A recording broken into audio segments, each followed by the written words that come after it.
ایک بندہ تھا نا، وہ ہر وقت دعا کرتا تھا، اللہ میری خضر علیہ السلام سے ملاقات کروا دے۔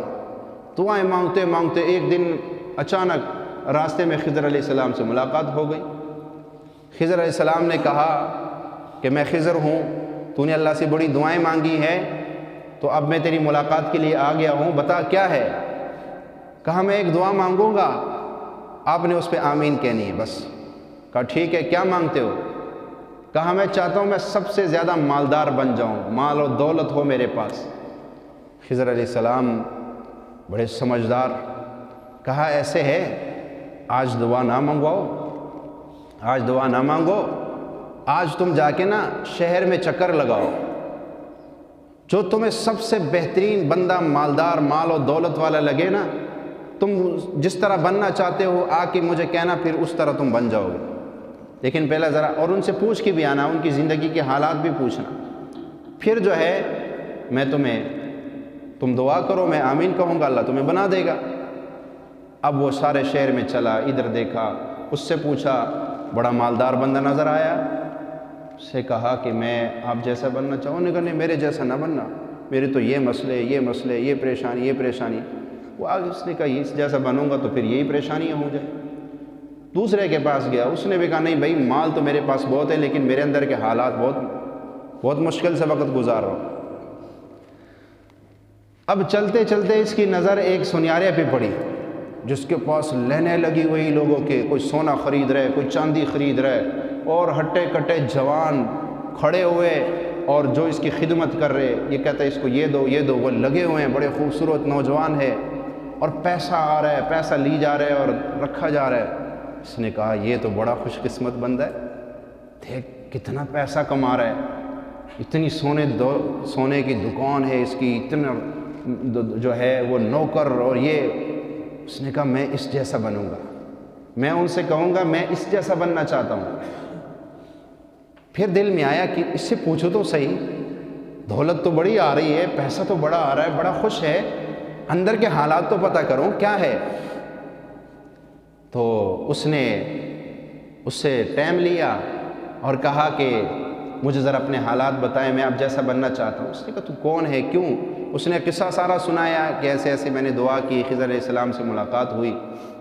کہا اچھا، کہا اب تو آیا ہے تو تجھے میں اپنے حالات بتا دیتا ہوں، مجھ جیسا نہ بننا، مجھ جیسا نہ بننا۔ کہا کیوں؟ کہا کہ میری بیوی سخت بیمار ہو گئی، اتنی بیمار ہو گئی کہ آخر بستر مرگ پہ پڑ گئی، اب اس کی امید نہیں تھی دوبارہ جینے کی۔ میں اس کے ساتھ بیٹھ کے باتیں کر رہا تھا، بڑا اچھا وقت تیرے ساتھ گزرا، بہت مجھے تجھ سے محبت ہے۔ اس نے کہا کہ نہیں، جب میں مر جاؤں گی تو دوسری شادی کر لے گا، مجھے بھول جائے گا۔ میں نے کہا نہیں میں نہیں بھولوں گا، میں تجھے بھول ہی نہیں سکتا ہوں۔ تو حسین و جمیل بھی بڑی تھی۔ اس نے کہا اس کے آپ جو ہے آپ کہتے ہو کہ میں دوسری شادی نہیں کروں گا، تجھے نہیں بھولوں گا، تو یہ کیا تیرے پاس دلیل ہے، ثبوت کیا ہے؟ اس نے کہا اچھا ثبوت بھی پیش کروں گا۔ کہا میں گیا ایک حکیم کے پاس، کہا مجھے ایسی دوائی دے دے کہ میں نامرد ہو جاؤں، دوبارہ اندر میری مردانہ قوت مکمل ختم ہو جائے۔ کہا آیا، میں نے اس کے سامنے وہ دوائی کھائی، مردانہ قوت گئی بالکل زیرو۔ میں نے کہا اب دیکھ، اب یقین ہو گیا، اب میں شادی بھی نہیں کروں گا، کہ شادی لائق رہا ہی نہیں۔ کہا اللہ کا کرنا ایسا ہوا کہ وہ ٹھیک ہو گئی اور صحت مند ہو گئی، دوبارہ بالکل ٹھیک ٹھاک۔ اب وہ مجھ سے اپنے حق کا مطالبہ کرے، اور میں تو پہلے ہی زیرو ہو چکا تھا۔ کہا کئی بار ایسا ہوا، اس نے لڑائی جھگڑے شروع کر دی گھر میں۔ کہا کہ پھر میں خاموش ہو گیا، میں نے اسے آزادی دے دی۔ آج جو یہ 6 نوجوان تم دیکھ رہے ہو، یہ ایک بھی میرا نہیں ہے، یہ کوئی ادھر سے ہے، کوئی ادھر سے ہے۔ میرے پاس پیسے بہت ہے، لیکن جب میں ان کو دیکھتا ہوں، میرے دل پہ جو گزرتی ہے نا، وہ مجھے پتہ ہے کہ میں کیسی زندگی گزار رہا ہوں، وہ مجھے پتہ ہے کہ میں کیسے زندگی گزار رہا ہوں۔ خیال کرنا مجھ جیسا نہ بننا۔ اس نے کہا یہ تو جس مالدار کے پاس جاؤں وہی رونا شروع کر دے، جس مالدار کے پاس جاؤں اسی کے مسائل، اسی کی پریشانیاں۔ وہ تھوڑا سا آگے گیا تو اس نے ایک بندے کو دیکھا بڑا خوش مزاج اور خوش آ رہا ہے۔ اس نے کہا بات سنو، کہا بڑے خوش نظر آ رہے ہو؟ کہا کیوں نہیں، میں تو خوش ہوں، بہت زیادہ خوش ہوں۔ کہا اچھا کتنی دولت ہے تیرے پاس، مال؟ اس نے کہا کیا دولت مال؟